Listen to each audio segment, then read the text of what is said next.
just wanted to add a little bit more information to the previous video. So it has to do with the labeling of diatonic diminished chord scales. When we label them, we label the chord tones, of course, and then we label tension. Any note which is a whole step above a chord tone becomes a tension. So that's why this is labeled T flat 13. It's a flat 13 above the root, or a flat 6 plus an octave above the root. Is the way we write it.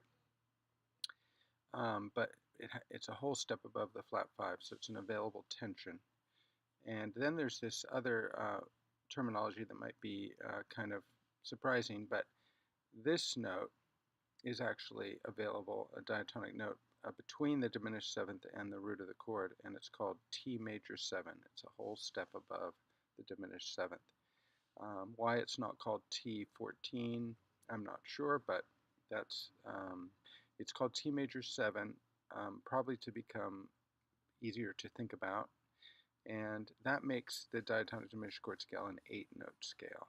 Now these notes, which are not available because they're not a whole step above a chord tone, they're a half step above a chord tone, create a disruptingly dissonant sound against the chord, and so they're not typically used as additions to the chord, so they're called harmonica void notes.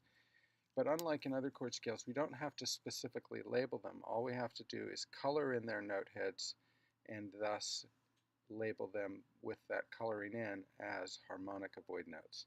So you're not required to label, for example, that as flat 2. It's just colored in, and that means it's a harmonica void note. So again, to sum up, if a note is a whole step above a chord tone, it's an available tension. It's labeled T. We have the unusual extra note here that's unique to diatonic diminished chord scales and any kind of diminished chord scale, which is an 8-note scale. T major 7, when it's a whole step above the diminished seventh. And then in this particular scale, we have 2 harmonica void notes, which are indicated with a solid note head.